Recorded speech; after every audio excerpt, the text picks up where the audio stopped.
por esa gente. Bueno, estamos en línea con Julio Devido, ex ministro de Planificación Federal. ¿Cómo anda, Julio? ¿Qué dice? Buenos días. Tomás, buen día. Un saludo para vos y ahí los compañeros en el piso. Gracias, igualmente, Julio. Bueno, estamos en un momento complicadísimo, ¿no? Estamos en un momento sobre todo donde hay mucha desigualdad, la pobreza se está estabilizando entre el 30 y el 35%, de hace mucho tiempo ya venimos padeciendo esto, la clase media tiene que ganar más de 140 lucas para hacerlo en Capital Federal, sabemos que esos son sueldos extraordinarios, o sea que poca gente puede serlo. ¿Cómo está viendo el país? Mirá, lo veo en función del diagnóstico que estás haciendo vos. Es una situación muy compleja en un gobierno que debería representar, representar intereses antitéticos a los que vos estás diciendo, ¿no es cierto? A combatir esos cánceres sociales que son la miseria y la pobreza y la desocupación. Porque más allá de los índices de desocupación que aparentan ser bajos, todos sabemos que hay una enorme masa laburante que está trabajando en negro y el tipo que trabaja en negro siempre está sometido a la discrecionalidad del empleador por no hablar de explotación y de explotados y estas cosas. Así que si a eso le sumamos el proceso inflacionario.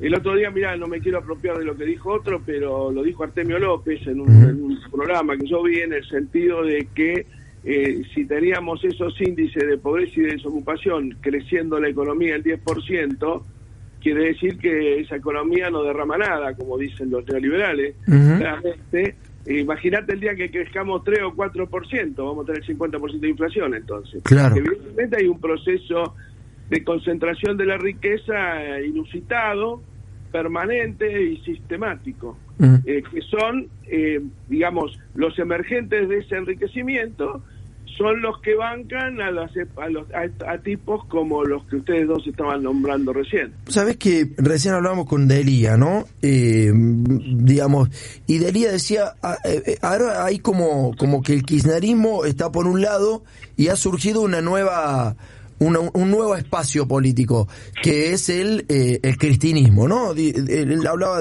está el kirchnerismo por un lado, está el masismo, está el cristinismo y está el albertismo. ¿Coincidís con eso? Mirá, yo soy peronista, ¿viste? Siempre fui peronista. Y entiendo que Néstor Kirchner marcó toda una renovación doctrinaria y hasta ideológica dentro del peronismo, retomando valores del primer peronismo que se habían perdido con el agregado de otros valores tal vez de actualización en el tiempo. Punto.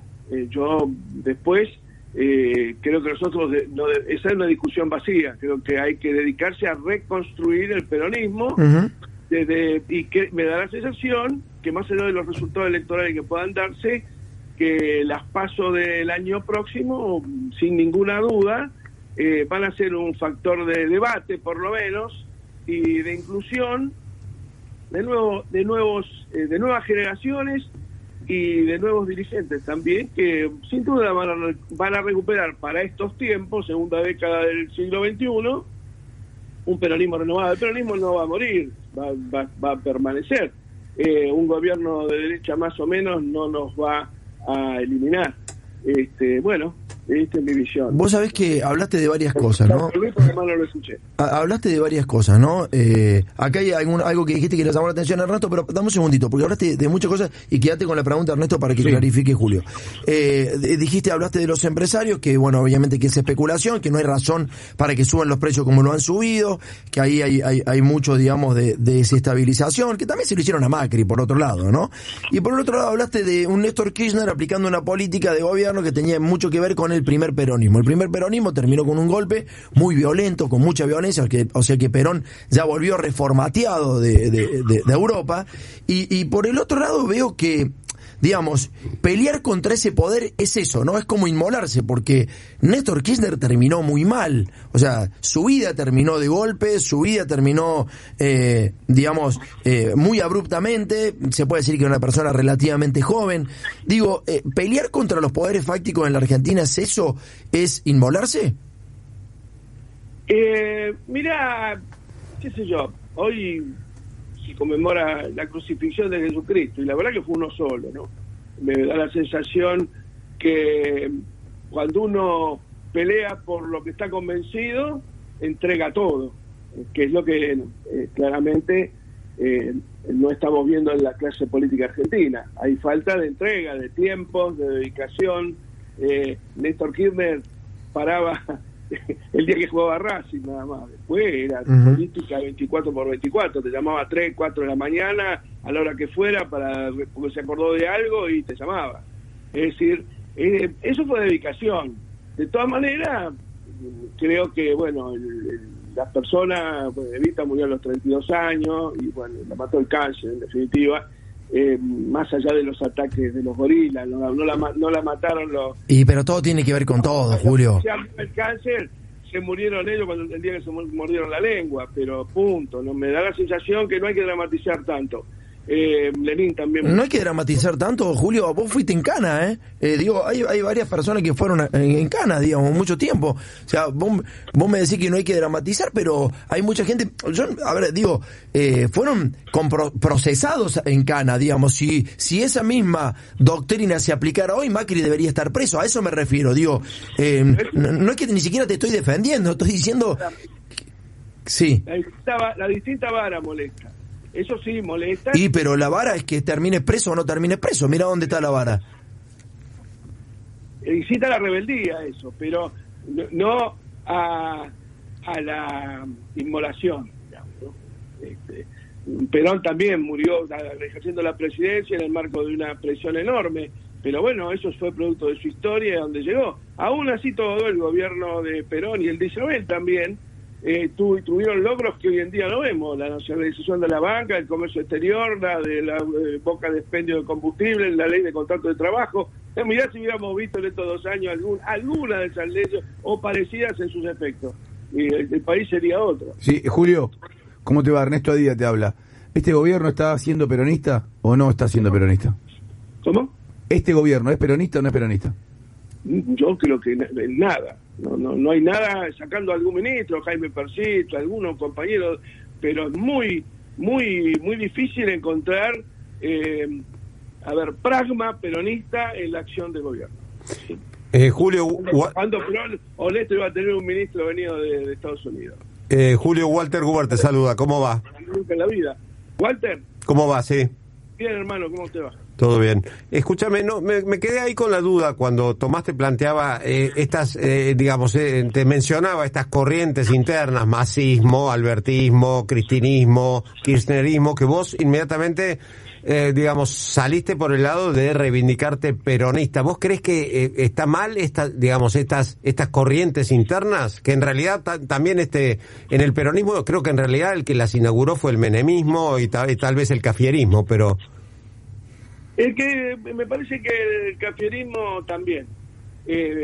Muchos de ellos vienen de esa línea, ¿no? El cafierismo era, digamos, la oposición moderada al alfonsinismo, que en definitiva era lo mismo. Yo lo respeto mucho a Antonio, sé que ha hecho cosas muy importantes también, pero de Alfonsín no hablo porque, bueno, respeto porque fue presidente, pero yo soy peronista, no soy radical. Y nada de lo que venga de radicalismo me parece positivo en la historia argentina. Lamentablemente dentro del radicalismo tiene muchas cosas que explicar, desde lo último, su alianza con Macri, hasta desde la semana trágica hasta ahí. Nosotros nos hemos hecho cargo de López Rega y de la monstruosidad de la AAA, pero ellos nunca se han hecho cargo del bombardeo de la Plaza de Mayo, donde viajaban en los aviones que bombardearon. Así que te diría que con Antonio, sí, dentro de una etapa reformista, por llamarlo de alguna manera, Néstor entró en una etapa dogmática, pero actualizada a los tiempos. Repetime la pregunta porque hay algo que... Claro, porque digamos, si vos digamos, vos de alguna manera pareció, o entendí como crítica la cuestión de las distintas corrientes dentro del paraguas del peronismo, es decir, una corriente cristinista, una corriente kirchnerista, una corriente masista, una corriente albertista. Mirá, me parece que, bueno, Alberto se autodefine como socialdemócrata, claramente, y cree más en la filosofía de las letras de Bob Dylan que en las 20 verdades del peronismo. O sea que todos tratan de alguna manera de diferenciarse de los modos, de la esencia, de las costumbres, y digamos, voy a decir una palabra un poco antigua y media, como te acordás del término sinarquía que usaba Perón, sí. Y media, y lejos de los apotegmas del peronismo. Todos tratan de diferenciarse, pero como mucho, algunos tratan de asociarse a la imagen de Eva Perón. Pero el peronismo es otra cosa. Y hay millones de compañeros que están esperando otra cosa, y que entienden que la cuestión dogmática no se está resolviendo entre el albertismo, el masismo, el cristinismo y el kirchnerismo, como te guste más. Creo que esa historia, esa discusión pasa más por el debate de las dos cartas que se escribieron últimamente de sectores llamados intelectuales, por ahí, especialistas, no me parece que todos lo sean. Pero bueno, a mí el otro día un compañero de ustedes, un colega, me dice, ¿por qué no firmaste ninguna de las dos? Primero porque no me invitaron, claramente. ¿Por qué no me invitaron? Porque no soy progresista y obviamente tampoco me autodefino como intelectual. Me defino como un militante y un hombre del pragma, de la práctica política concreta, como era Néstor Kirchner, o como yo veía que era Néstor Kirchner. Capaz que hay otras visiones. Hablamos de Alberto, ¿no? Ya que hablamos de Alberto. El tema de la realidad efectiva, ¿no? ¿Por qué Julio lo eligió de jefe de gabinete Néstor Kirchner Alberto? ¿Por qué crees? Tuvo una... en realidad Alberto tuvo un rol político muy importante en la campaña del 2002, muy importante, y esto yo lo reconozco. Un hombre que articuló en ese momento la alianza con Duhalde, que nos permitió sacar el 21% de los votos en el 27 de abril de 2003. Así que fue de alguna manera una parte al revés de lo que sucedió ahora, donde Cristina lo plantea, digamos, lo saca del fondo de la historia y lo pone en primera línea. En aquel momento él colaboró tácticamente en el triunfo electoral. Esa sería la precisión. Y mucho, y lo reconozco. Y yo no, en lo personal, no tengo desafecto con Alberto, además, porque además él es, de alguna manera es consecuente con lo que siempre pensó. Participó en una lista con Domingo Cavallo, muchachos. Bueno. Pasa que acá la historia, vos fíjate todo este tema, por ejemplo... Pero Néstor los llamó después de haber participado de esa lista, ¿no? Sí, por supuesto, sí, después. Pero estamos hablando de una cuestión táctica, no estratégica, Tomás. ¿Y ahora qué decís? Porque, digamos, hoy hay un Perón, hay una Cristina que dice que hay que ir por otro camino, que no es una interna vana, no es una interna, digamos, vacía, sino una interna con mucho contenido, sobre todo político, fuerte, de nada más y nada menos de lo que piensa cada uno del rumbo del país, y para colmo, esas agendas son muy contrapuestas, digamos. Es como ir en un auto a Mar del Plata y otro te dice, no, vamos a Carlos Paz, o sea, ni siquiera están cerca, ni siquiera es Gesell con Mar del Plata o Gesell con Pinamar, es Mar del Plata o Carlos Paz. ¿Cómo se hace, che? Mirá, lo primero que debería verse es que se está gobernando y habría que gestionar. Esto lo marcó con claridad Cristina el otro día en el CCK. Y habla de políticas que no se llevan adelante o políticas que se omiten. Bueno, obviamente el chofer del auto es Cristina, obviamente. ¿Vos decís que el chofer del auto no es Alberto? No, el chofer del auto en términos electorales fue Cristina. Sí, pero el chofer del auto después de la elección fue Alberto. En 2019, amigo, no hoy. Pero hoy, digamos, Cristina es la copiloto, Y sí. ¿o no? No, el problema no es quien conduce tanto o no, sino que yo, a ver, se elige para hacer un viaje a una persona porque se estima que va a ser buena compañía. Y cuando llegaste a Dolores te peleaste y estamos en un problema. Estamos en Dolores y peleando.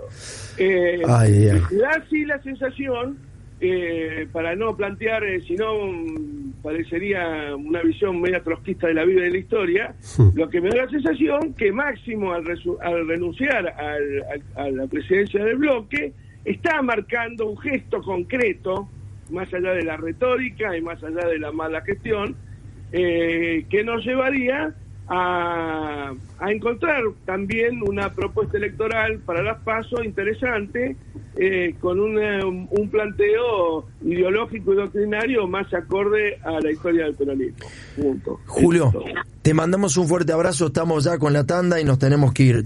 Gracias por habernos atendido como siempre, muy gentil. Muchas gracias a ustedes. Gracias en serio, un abrazo. Un abrazo. Bueno, Julio De Vido pasaba también por Duro del Casar, ex ministro de Planificación Duro del Casar, ex ministro de Planificación Duro del Casar, ex ministro de Planificación Duro del Casar, ex ministro de Planificación.